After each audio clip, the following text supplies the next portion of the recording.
Paul Joseph Watson, the InfoWars pharmaceutical peddler we've all come to know all too well, does not understand punk, the music, or the ethos. Now, there have been a variety of videos responding to and debunking Paul's claims about culture, art, media in general. And so I don't really want this to be something like that. I think a lot of people have done it in a lot more depth. But I haven't seen somebody particularly respond to his points about punk music as I would like them to. So while in the beginning I am going to go through his claims a little bit, most of this video will be about what I think punk is. I understand some people don't like watching like response videos. So if you would like to skip there, that's this part. Having made several videos on the topic of, or referencing his idea that conservatism is the new punk rock, we can surmise that Paul's understanding of punk begins around the Sex Pistols, skips a whole bunch of stuff, and then is like Nirvana and Rage Against the Machine he talks about a lot, and then it kind of ends. Which, while those are three bands of merit, they're not exactly deep pulls. They all have platinum selling material, and one of them has one of the best selling albums of all time. It is, however, purposeful that he mentions the Sex Pistols often because they're one of the only bands where he can reference stuff that their singer says as a figurehead of punk as a movement and be like, this guy agrees with me. He's sort of cherry picking the Johnny Rotten as the one person whose ideas back up his own, and so that's always a point he hammers home. One of these videos of Paul's where he talks about this is really just him picking on this music video called Good Night Alt-Right by a band called Stray from the Path, which is just picking on overproduced, breakdown heavy rapcore is easy. Bands have been making quality left-wing punk music since the inception of the genre. The new Show Me the Body record is a great recent high-profile example. Paul's not going to pick on something like that, something with the sort of established base and credibility. He's going to go for the kids making Warped Tour-esque metalcore about the alt-right, which I can make fun of Knocked Loose too. You know what I'm saying? The most interesting part of this video is Paul's purposefully slanted reading of Nazi Punk's Fuck Off, which he is very proud to tell his audience is a song that he has heard from the Dead Kennedys. He sort of picks out several lines and makes it seem as though the song is anti-violence entirely, especially when you take into account Jello Biafra's position as an anarchist at the time, and you take into account lines like, you know, if you want to be for real, then you should be directing your violence towards the banks, throwing rocks through bank windows. You sort of get the vision of what hardcore is a lot of the time when it falls on to the left of things, which is you should be punching up. Paul says that Jello originally wrote the song about actual neo-Nazis in the scene, but that's not quite true. Jello originally wrote the song about just sort of the ridiculously aggressive behavior that a lot of men in the hardcore scene were exhibiting, beating up gangs of people beating up on kids, and so he thought they were Nazi-esque. And then eventually the song did become a lot more prevalent when actual neo-Nazis worked their way into the scene, and they had to also be told off. Punk is at least, especially hardcore, especially in the message of the Dead Kennedys, is about pushing back against the bullies and not becoming them yourselves. Also in recent years, Jello has performed the song live with Napalm Death about President Trump and those who support him, which would include Watson. So I don't really know if this is exactly the song that he wants to be pulling from for his points, because I don't think anybody involved in its creation or execution agreed with him back when they wrote it or agrees with him currently. So he also has this other video, which has since been deleted, where he responds to an opposition with Jordan Klepper segment that sort of just makes fun of his claim about conservatism being the new punk rock. And he makes some sort of weird statements in this video too. He calls the guy from Fucked Up a loser from a garage band, which is just a hell of a way to establish yourself as definitely connected with punk rock. I mean, I'm not personally the biggest Fucked Up fan, but like they're important and they're current and they're something you should be aware of, which also ties into a thing that he does a lot when talking about these punk rock figureheads that he doesn't like, he will call them punks in a disparaging way, or losers from a garage band, which I think is interesting and kind of shows how Paul actually feels about anybody making sort of countercultural art. It's not hard to pick away at his sort of veneer on topics like this. He also misses the point of the segment entirely. He states that, well, I'm not actually like a Mitch McConnell conservative. I'm this new brand of conservatism on the internet, and we're radical, we're punk. But like the whole point of the segment, and it's stated in the segment, is that this sort of new brand of conservatism is the same brand of conservatism you've been fed for 50 years, but it's just got a new branding, and it's less afraid to speak to its actual prejudices that it's sort of dog whistled to previously. So that's something that's addressed, but he sort of cherry picks out a portion of the video where they just talk about Mitch McConnell so that he can be like, I don't actually support Mitch McConnell. Which gets us to a really glaring problem with Paul's claim, which is that conservative punk rock exists, or at least conservative music has co-opted punk style before. And I'm not really sure it's something you want to be affiliated with. This sort of gets us to the root of a lot of Paul's issues, which have been covered in other videos, which is that, like, for his sort of fake news articles, he'll lift and plagiarize directly from alt-right and Nazi blogs and news websites. And it sort of works in the same way, where you're claiming that you're a conservative punk, in that punk tends to attract people from the fringes. And on the left, that means inclusivity. That means people who aren't generally represented in media, people who are poorly represented in media. If you get at punk from the fringe on the right, it's people who want to put an end to all of that. Right-wing punk is antithetical to punk itself. By doing this, Paul is again pulling the thing where he gets to have these dog-whistling talking points in his news articles, in his phrases, but he doesn't actually have to get associated with the alt-right himself, at least since he's decided that was a bad look, because in the past he has called himself alt-right. The right-wing fringe punks used punk music to punk music's aggression and image to be violent towards those who were originally protected by it.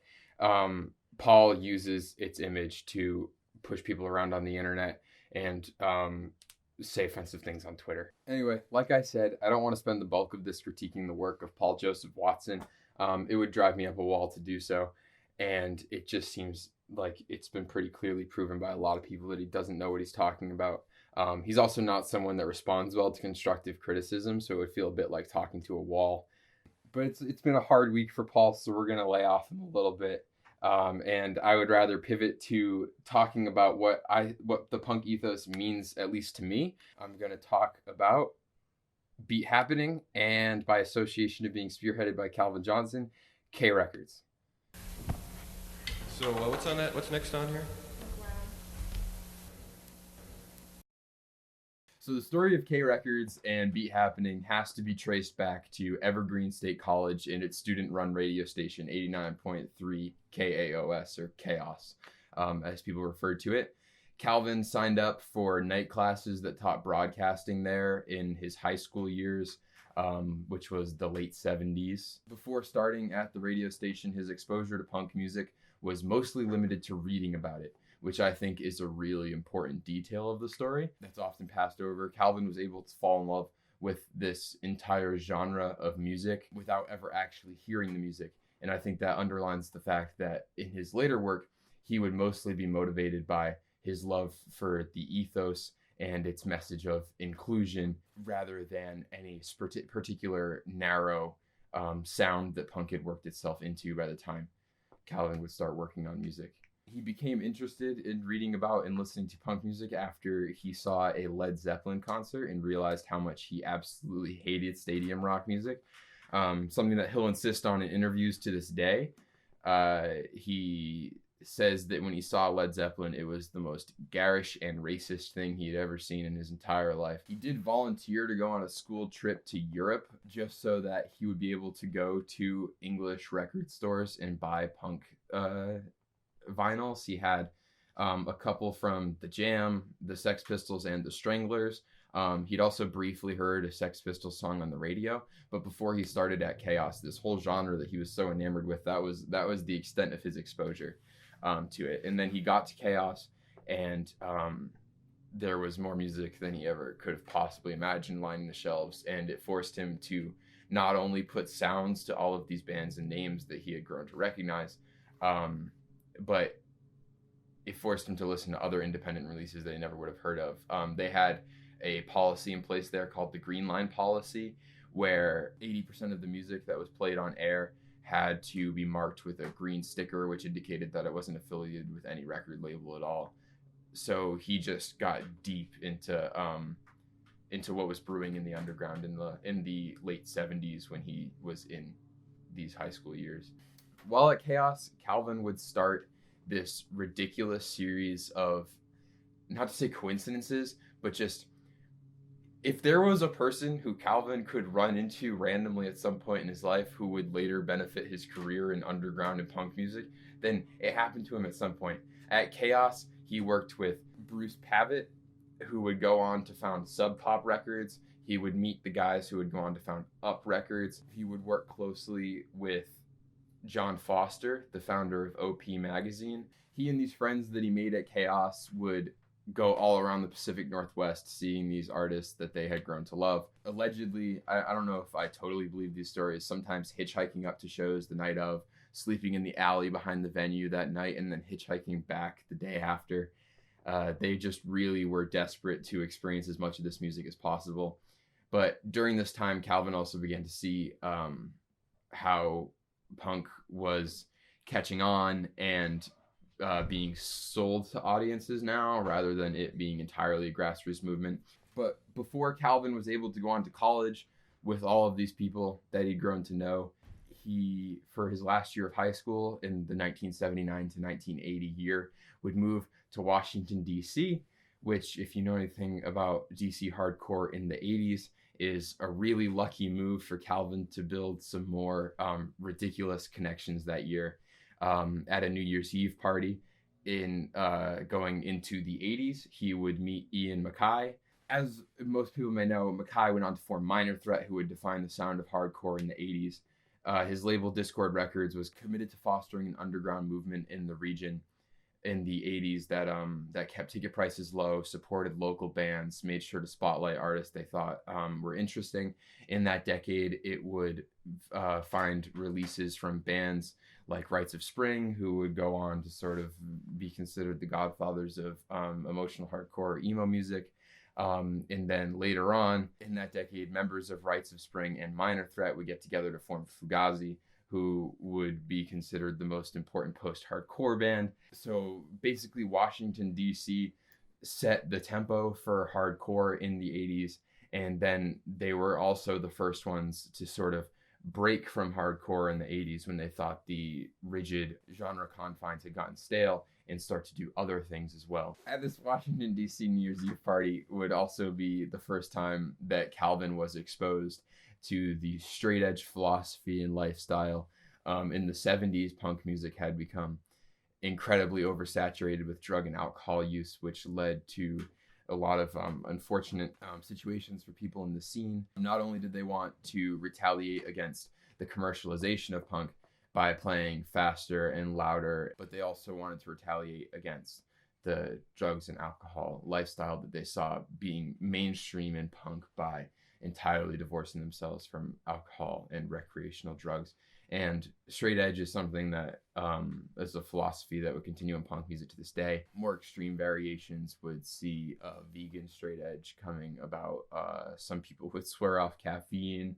It's an interesting philosophy, but it is something that Calvin observed while he was in DC, and he thought was very punk. He brought this back with him to Olympia, and he also brought this idea of fostering a scene from the ground up with just what you have back to Olympia. But Discord was based in Washington, D.C., which was a city of 600,000 at the time, and Olympia was a city of about 30,000. So the prospects of fostering a successful music scene in a town of 30,000 versus a town of 600,000 is it's just a lot less likely. They'd have to take smaller scale measures when he got back to sort of start things going. So, of course, when it came time for Calvin to decide on colleges, he was going to go back to Evergreen State College in Olympia and bring back what he'd learned in D.C. and try to start implementing things. Shortly after arriving back, he would start his own band. And after a couple lineup changes, they would settle on 3 members, Calvin, Heather Lewis, and Brett Lunsford, and they were Beat Happening. Beat Happening sound is surf rock mixed with like 60s pop, but the thing about Beat Happening is that their sound is also characterized by an absolute disregard for traditional musicianship or songwriting craft of any sense. The guitar licks are usually 1 or 2 measures long and feature just about 2 chords. The drums play just the simplest, most straightforward beat, and even that sometimes they fall off of. There's no bass to sort of keep things rhythmically or harmonically on track. And Calvin and Heather take turns singing. Calvin has this warbly baritone that falls off a lot of the time. Heather has a similarly hard time staying on pitch and on track with where the song is going.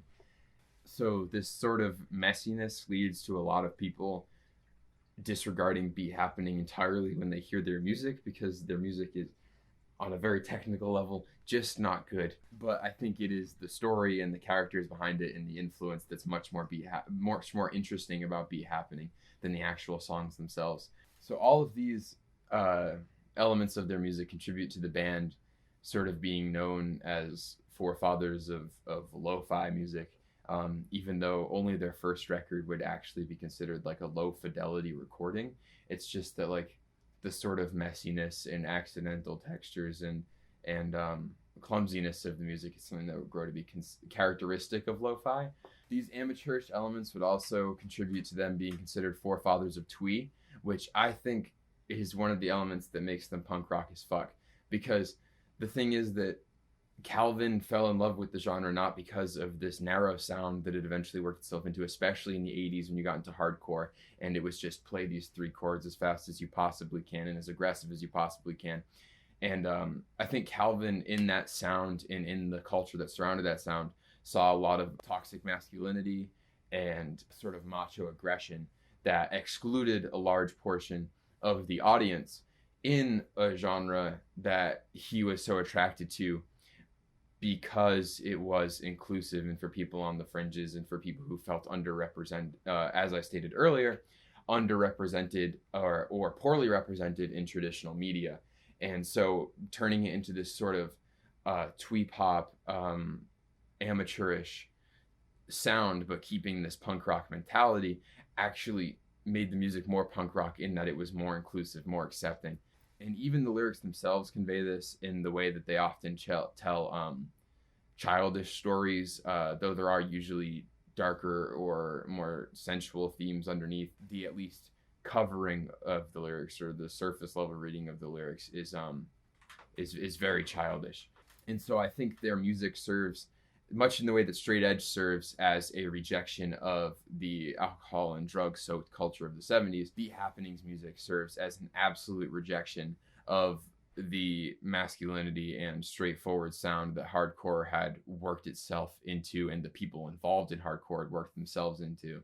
Beat Happening's live show is something that they are absolutely notorious for. Especially their first shows were almost entirely improvised. They didn't practice. Before they played, like, I believe 3 shows, they'd never practiced. They would just get on stage and Calvin would be like, okay, this one's going to be a happy song, so we're going to improvise a happy song. And then like he'd be like, okay, slow song. And then they'd improvise a slow song. They used sort of very amateurish equipment, so amps would go out mid-performance. They didn't travel with a drum kit when they eventually started traveling, so they'd either use in other bands or they would just bang on objects that were around at the venue. None of the band members had assigned instrumental positions in the band, so they would switch between songs pretty commonly.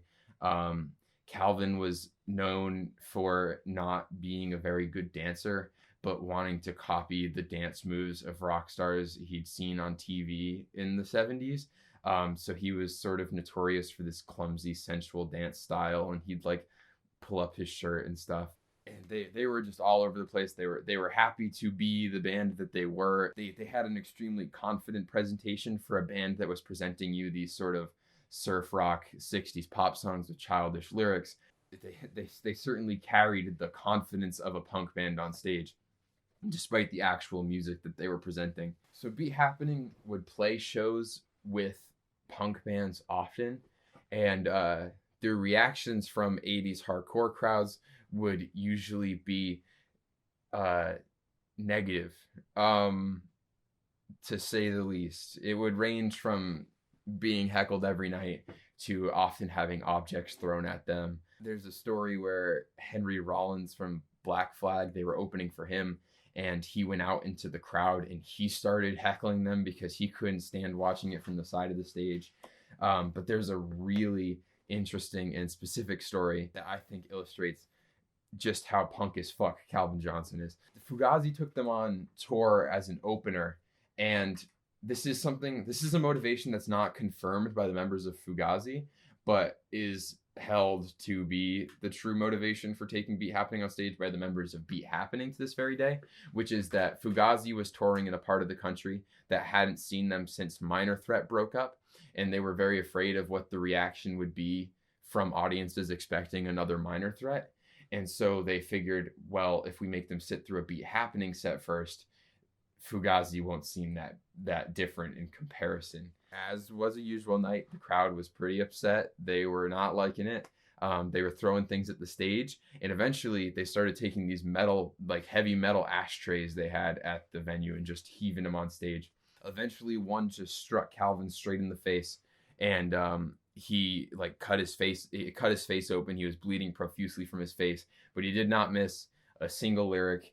He did not miss a single line. He did not stop performing. The whole show went on with him just gushing blood from his head. When the show was over, he threw down his microphone, and instead of walking off the side of the stage and just leaving, he jumped off the front of the stage and pushed his way through the crowd of people and walked out the front door, and that was the end of Beat Happening set for the night. In this way, through absolute defiance of expectations, first labeling yourselves as punk rock and then playing 60s pop and then getting on stage and seeming very punk rock in your stage performance contributes to what rock critic and historian Michael Azerrad describes in his book Our Band Can Be Your Life as Beat Happening being a major force in widening the idea of a punk rocker from a mohawked guy in a motorcycle jacket to a nerdy girl in a cardigan in the 90s. And I think you do see that in the work of Beat Happening, and then also in the releases of K Records. And I think this all comes from Calvin falling in love with the ethos of the genre rather than the music itself. By entirely discarding this very particular sound that people thought they had to play, he was bringing the message and the people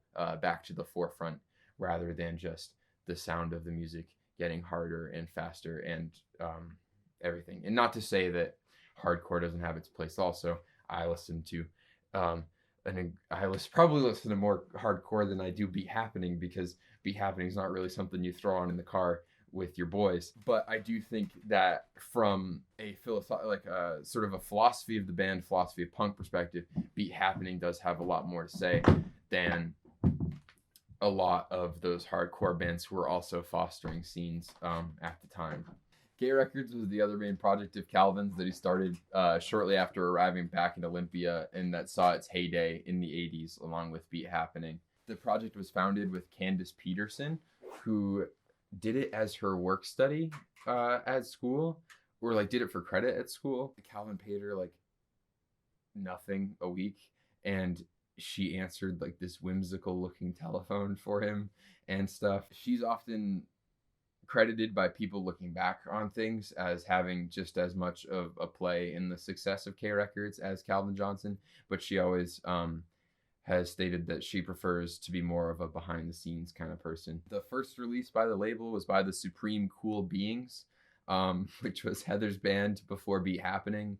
It was a cassette recording of their performance on Calvin's radio show that they didn't know Calvin had recorded, but he thought they were a really cool band and he wanted to record the performance. The K started with this motto of cassette releases to local record stores, and just starting there, selling there, and then expanding when that was possible. And I think that shows that, along with their motto being International Pop Underground, how much they wanted the scene to be contained within the means of the people within the scene, rather than looking to promote the music to people who would contribute capital, which was more the approach of Sub Pop Records in Seattle with the motto world domination, which they eventually did achieve, though that's for a bit later in the timeline.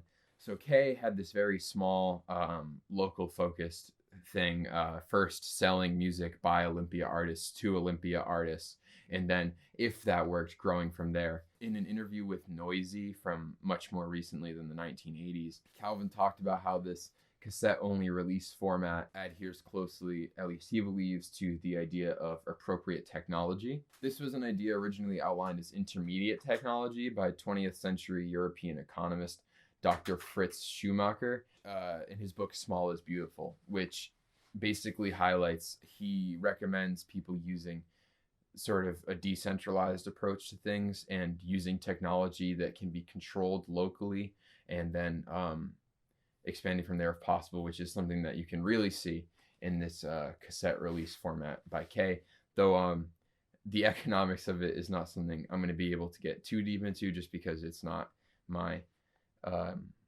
realm of expertise, though I don't think it is Calvin's either, because in the same interview, when asked what he thinks the perfect decentralized system is, he says Charles Schultz's Peanuts, because the kids get to do whatever they want and there's no parent characters. And so I mean, I understand the concept too, as far as the Peanuts understanding of it goes. Calvin and I, we're music guys. We get C's on our fall microeconomics classes. But I do think, like, it's at least, even if his understanding of this idea is surface level, it was very, very clearly applied to at least the early release processes of Kay. Kay split proceeds 50-50 with the artists, as opposed to more of an 85-15 or 90-10 split that an artist would have to give to a traditional record label.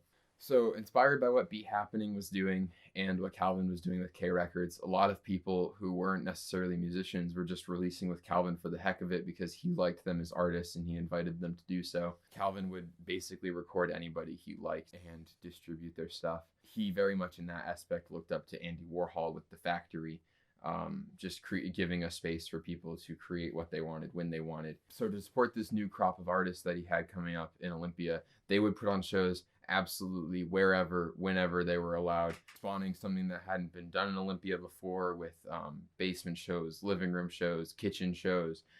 There was a time where they had a weekly show series where they just played in an alleyway, but whatever they could get away with, they were doing as far as shows go.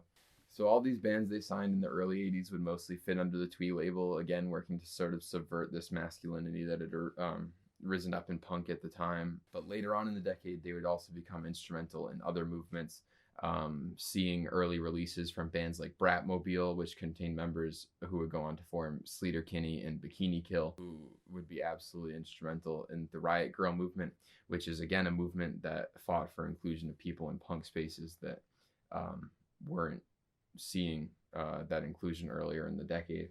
The childish cover artwork of their releases and the quaint means of distribution would also help solidify this DIY punk image that Calvin had purposefully or not purposefully sort of cultivated for himself and his friends. The people in Seattle were often weirded out by the Olympia kids. I believe it was Kurt Cobain himself who said that when you went there, like without a hint of irony, Calvin Johnson would walk up to you with a yo-yo in hand and be like, yo, we're baking pies and having a sleepover at so-and-so's house in a couple days, and you should come and bring your pajamas. And for like the surrounding Pacific Northwest scenes, especially like emerging grunge and stuff, this was just not their speed. This was not an image they were accustomed with. So they definitely had cultivated their own brand and image, whether they wanted to or not. And sort of this heyday of releasing locally for local people by local people would start to expand when they started releasing locally for Japanese international labels, and they started distributing with help from Discord, distributing Discord's releases on the Pacific Northwest, and Discord distributing their releases in Washington, D.C., getting some distribution from Sub Pop for certain releases. Beat Happening was getting more popular. You started to see that they were expanding whether they wanted to or not. And then in the 90s, of course, everything would change. The Pacific Northwest scene blew up entirely. I think that there was a general sense that things were going to explode, and even though these labels would go on to see more financial success in the 90s, things would never really be the same as they were. And so to sort of send off this decade of just forming this international community that distributed music to each other by their own means, using cassettes and all this new technology that had come around in the 80s to allow them to record, they threw the most K Records festival ever in Olympia, and it was called the International Pop Underground Festival in 1991. And basically Calvin just showed how national and international this sort of DIY brand had become. And he absolutely contacted everyone he could, and they threw this multi-day festival in multiple locations. There was the main location was a theater in town, but there was also shows in the park. The lineup list is incredible to look back at now. Calvin said the only band he knew that did not get back to him and blew him off entirely was Boston's Galaxy 500, which is a bit of a bummer. One of the only bands that said no was Nirvana, because they had since released Nevermind and they were off on tour. But Kurt Cobain did say that he missed out on playing the festival. He was a big fan of the K brand himself. The brand got attention in the 90s simply because he had the logo tattooed on his arm. But the set list now seems incredible. The acts that performed included, but were not limited to, Fugazi, Bikini Kill, Built to Spill, L7, Unwound, The Melvins, Beat Happening.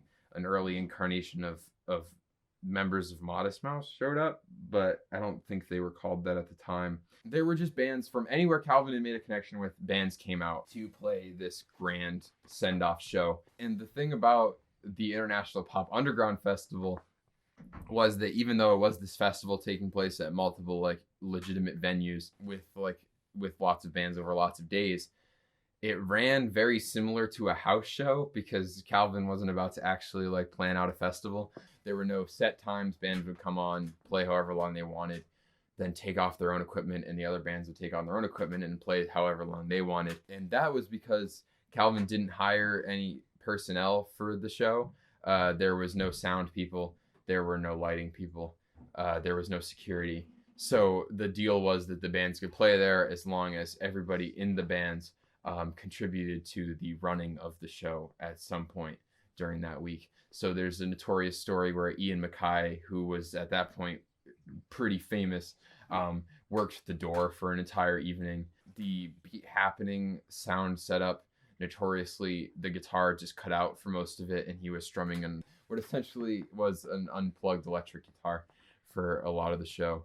The thing about the International Underground Festival is, however messy and imperfect it was an absolute perfect send-off to just how much these people were able to do with what they had throughout the course of this decade. And the messy edges were something that they just were accustomed to and had grown to love, and didn't really have any intention of fixing. And all of these scenes coming together absolutely set a precedent for any DIY scene that exists in any city across the country today. They showed absolutely what was possible. And going into the 90s, things would change for them in particular, but things would largely, even with the incorporation of technology later, stay the same for DIY as a culture. The 90s saw K Records moving on to release projects from acts that would go pretty big. You can find early releases from Built to Spill, Modest Mouse, and even Beck on their lineup. As I stated earlier, Kurt Cobain had the K Records logo tattooed on his arm, so in a lot of interviews and stuff, he gave K a lot of attention, which in turn, them being one of the biggest bands in the world at the time, in turn gave K a lot of attention from the public. With this increased financial success, Calvin was able to give Phil Elverum of the Microphones and later Mount Eerie a home to experiment with sound technology in the way that he wanted to, but wasn't able to within his own means. And he would go on in that studio to release incredibly influential projects to lo-fi and folk going into the 2000s as movements. Calvin also produced Modest Mouse's 1997 record, The Lonesome Crowded West, almost all of it. Up Records, the label, heard some of the cuts that Calvin had produced and then asked somebody else to go back and re-record and produce them because they were a bit too Calvin Johnson-esque. But Calvin's influence can absolutely be heard in the rougher edges on that record. The riff on Trucker's Atlas at the end that just loops forever because Calvin never signaled them to stop playing, and they didn't. Some interesting production choices that he made that sees instruments dropping out but their feedback staying in. Isaac shouted background vocals that were recorded in a bathroom. Yeah, this was the loose, messy aesthetic that had become a K staple in recent decades, and Calvin was absolutely bringing it to these larger, more influential projects that many, many more people would go on to hear. So even though the projects themselves were ultimately a lot more coherent than what he'd previously been working with, he was able to bring his fingerprints to bigger and better projects. The 90s was also the decade that you saw people sort of inspired by what K was able to do or what Discord was able to do, taking up the mantle for this in other places. The Mountain Goats started releasing music in 1991, and John was able to gain attention and notoriety for that project simply by distributing cassettes around that he recorded on his boombox. Guided by Voices would get lo-fi attention. They started in the 80s, but they didn't really gain steam until the 90s, and that sort of messy, poorly recorded instruments dropping out all over the place, takes being just cut right into from other takes. And something that's obviously been discussed to death is very similarly, the Elephant Six Collective was able to foster a scene in Athens, Georgia, which was a city only a little bit bigger than Olympia at the time, by making art for their friends and sharing that with one another. And of course, that label would go on to make influential releases that have been discussed to death on the internet, notably from the Olivia Tremor Control and Neutral Milk Hotels and the Aeroplane Over the Sea. The Elephant Six Collective also further blended sort of punk DIY ethos with 60s pop and folk music, kind of taking that sort of twee thing a little bit farther with a lot of the bands there. When the internet came into effect, Calvin, in the later 90s going into the 2000s, Calvin has often been cited as one of the first people to embrace it as a platform for distributing music. Something that goes back to him being one of the first people to sort of embrace cassettes as a legitimate platform for distributing music. It was simply, he saw it for what it is, which is something where anybody can upload anything that they've recorded at any time and share with people all over the world. K moved online pretty early. The 2000s would see other artists from other places embracing DIY on the internet before even platforms like Bandcamp existed. Bandcamp allowing anyone to distribute any music for free and name their price for what they want to actually sell it for. People like Jeff Rosenstock, who's now most famous for his solo work in recent years, before platforms like Bandcamp even existed, was distributing with earlier bands like the Arrogant Sons of Bitches online. And his dedication to the DIY ethos and sort of philosophy has been known to the point of satire by a lot of people online for a long time. He's absolutely a figurehead for what it means in the internet age to sort of cultivate something from the grassroots bottom up. Artists who are now signed to major independent labels made their come up on these websites where anybody can upload home recordings for free. As much as things were democratized by the cassette and the people who did this stuff in the 80s really set the standard for what can be done, the internet has just made this easier. Anybody can purchase home recording equipment and make a decent sounding recording in their home and then immediately upload it and immediately market it to the people that they know online. If you want to talk about like decentralizing and democratizing music, the internet, while it still has its problems and its growing pains as it's still relatively new, is absolutely doing that for people. And it's making it easier and easier to build a movement on your own. In cities, you can see a lot of this in, I'm personally from Boston. Shows are held in basements, living rooms.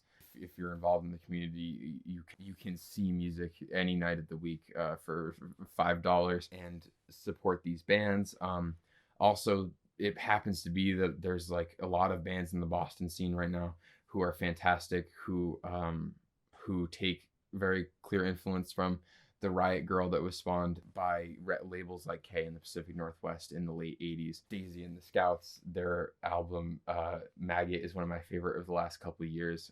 Bush Baby has a fantastic EP. Squitch is great. I'll actually link a whole bunch of bands that people should check out down below. They're all fantastic, and they all bring messages of representation for people from traditionally marginalized communities, whether that be female or non-binary backgrounds, that really do, again, cut to the core of what the punk ethos means for people who are traditionally underrepresented or poorly represented. And my own journey into music, I see a lot of it in the story of Kay, and I think that's something that a lot of people see their own journey into music in, which is why it continues to inspire people to this day. I got into music because I started working at a college radio station in high school whose call numbers happened to be the same as Chaos's. There I met a whole bunch of incredibly creative friends who, and there we sort of did try out all these genres that we'd never really heard of before, figuring out what we liked, what we didn't like, what did and did not inspire us. And then going on in college to now sort of finally produce work and get involved. I can absolutely see the same building blocks present in my high school life that you can see in a lot of the people who are involved in this stuff. Despite Kay themselves having fallen on hard times in recent years and sort of faded from relevancy, Calvin was forced to sell the record company's headquarters to pay royalties owed to Kimya, Dawson, and Phil Elverum in 2016. The business practices, the ethos, the drive to just distribute whatever you make with anybody who's willing to listen to it continue to inspire people to this day. But anyway, at the end of the day, Paul Joseph Watson can see me in the fucking pit, and Be Happening is awesome. That's all I've got for this one. I have sources down below. I have Boston bands you should check out down below. I have my own music down below. I have the artwork of my friends linked down below. Check out everything that's down there, and thank you very much. Welcome to the new format. Stay tuned for more content. Thanks to my friends for helping me make this. You'll be seeing stuff, hopefully, from other people. I know we're talking about making something about Joe Pera, Animal Crossing, stuff like that. So if that's interesting to you, stay tuned. You'll see some new faces.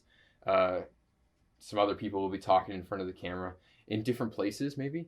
Some possibilities are endless. So yeah,